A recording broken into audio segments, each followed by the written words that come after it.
Se você vai aprender italiano, você não pode perder tempo com o que é igual ao português. Eu vou te ensinar hoje a não cair nessa armadilha. 60% mais ou menos do vocabulário entre um e outro é igual, então você tem que dedicar tempo ao que é diferente, não aprender as coisas que você já sabe.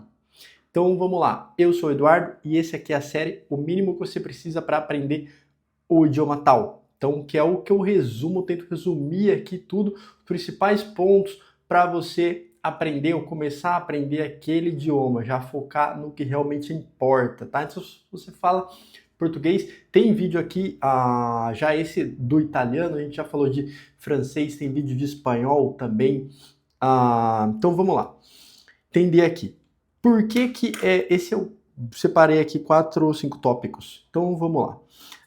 O primeiro ponto aqui do nosso roteiro, tá? Anotei tudo para economizar. O objetivo aqui é economizar anos de estudo, para você focar só no que importa. Focando aqui nesses 5 tópicos, você consegue aprender italiano em tempo recorde aí, tá? Então vamos lá. O primeiro, eu já comentei aqui, então mais ou menos 60% do vocabulário é igual entre o italiano e o português. Então você tem que focar no que é diferente.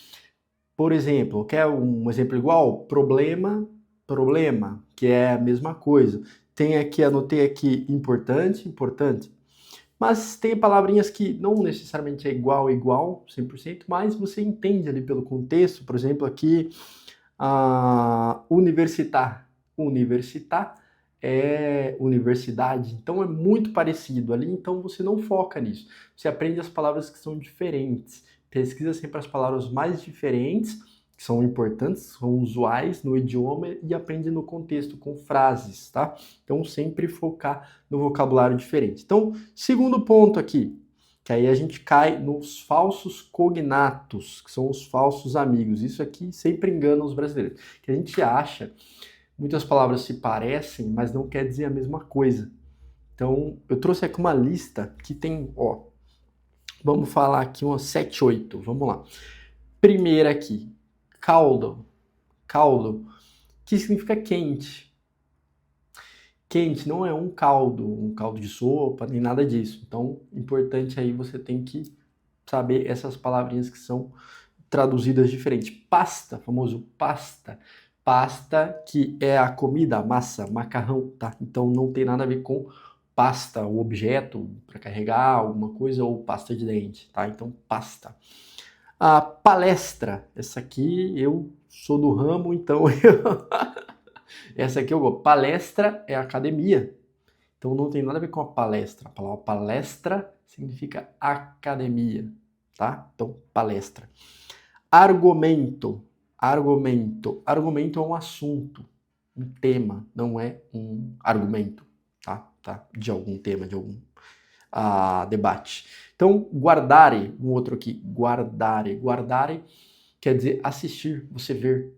Por exemplo, guardare il calcio significa assistir futebol. Calcio, futebol. Então, assistir futebol. Guardare é o verbo watch, como se fosse do inglês, to watch. Assistir alguma coisa ou ver alguma coisa. Não tem nada a ver com guardar. Cercare.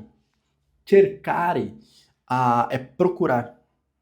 Por exemplo, vado a cercare. Eu vado a cercare. Então, é procurar, buscar alguma coisa. Não é cercar, se aproximar. Tá? Próximo, contratare. Contratare, que é negociar, não é contratar, é fazer uma negociação. E o acordare.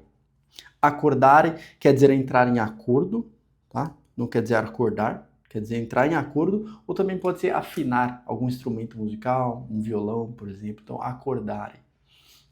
Então, aqui eu separei essa lista pequena aqui, eu vou deixar mais, se vocês quiserem, eu deixo na descrição aí, não é um comentário fixado, mais exemplos, mas foquem nesses cognatos, falsos cognatos, na verdade, para você aprender. Então, lembra disso, esse número mais ou menos 60% do vocabulário é igual, você tem que focar nos outros 40% que são diferentes. E esses são os falsos cognatos também, tá? Super importante para você achar que academia é academia, você fala, e aí você ouve palestra e você acha que é alguma palestra, mas é academia. Então, focar nesses detalhes aí.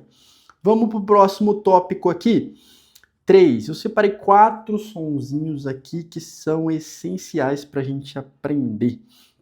Então vamos lá, que é a combinação CI e CE, tá? CI, CE. Essas duas combinações aí da letra C, elas eu vou pronunciar como ti ou che.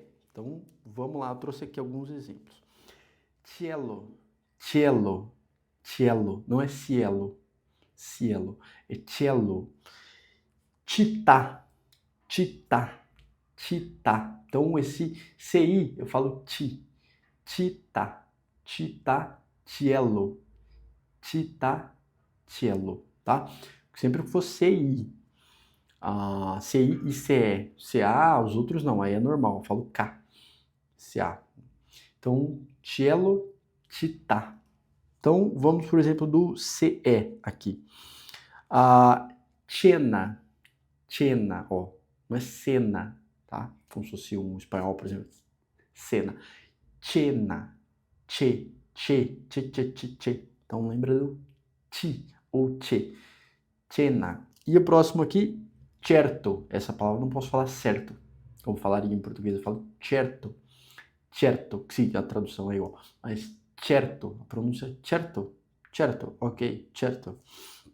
Então, lembrar desses dois sons aqui. E agora os próximos dois. C-H-I, C-H-E. Então, tá? Combinação C-H-I, C-H-E. Que eu pronuncio como ki ou que, tá? Ki ou que. Por exemplo, aqui. Chiesa, chiesa. Imagina que fosse um Q-U-I. Chiesa, chiesa. Então, eu falo chiesa. Próximo, chiave, chiave. Então, chiesa e chiave. Chiesa, chiave, tá? Chiesa, igreja e chiave, chave. Você já deve ter deduzido aí. Chiave, tá? Então, e a próxima aqui, que é a combinação C-H-E, que é que. Então, vamos lá. Máscara, máscara, máscara. E que, a palavrinha que mesmo, o do inglês, do português, eu falo igual, né? Queria que? O que é isso? O que é isso? Que coisa é? Que coisa é? Que coisa é isso? Então, fica a pronúncia igual que do português, mas a escrita é totalmente diferente. Então, fica C-H-E, tá? Vai aparecer aqui na tela. Eu fico escrevendo aqui no nada, sendo que na edição eu coloco na tela.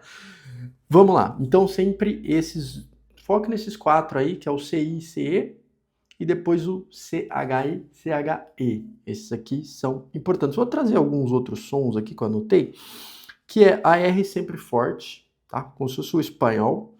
O R eu falo bem forte. E duas combinações aqui bem interessantes, que a gente tem som parecido em português, mas na escrita é diferente, que é o GLI, GLI, que é o nosso som do LH em português. Por exemplo, família, som de LH, família, mas eu escrevo diferente em italiano, que é GLI. Então vamos lá, família, filho, por exemplo, filho, olha aqui, filho, como fica em italiano, filho. E o GN, GN, que é o som do NH, GN em italiano fica, que é gnocchi, por exemplo, gnocchi, lasanha. Só de falar aí de comida italiana já até dá fome. Nossa, vou parar o vídeo antes da hora para comer. Então, nhoque, lasanha. Então, essa combinação, sempre que você vê o GN, fica esse nha, que é o som de NH. NH. Certo? Aí o italiano é muito cantado, né? Muito gesticulado, ele tem um som muito, não é tão robótico, ele vai mesmo para cima, muito cantado, assim como o português é um pouco, talvez o italiano seja até mais. Mas acho que esses são os tópicos aí, essas combinações das letras, os falsos cognatos, e lembra, focar sempre aqui, ó, coloquei aqui, ajusta a entonação, detalhe importante, ajusta a entonação porque ele é muito cantado, então você tem que se expressar mesmo, é uma coisa muito, você vai ver assim que o italiano fala, por isso tem a fama de falar muito assim com os gestos, porque se expressa muito, fala alto, não fala muito baixo. Então, o italiano tem essa fama, porque o idioma realmente requer isso. Então, é sempre assim que a gente aprende o italiano, tá, pessoal? Então, acho que é isso. Cumprimos todo o nosso cronograma aqui do vídeo de hoje.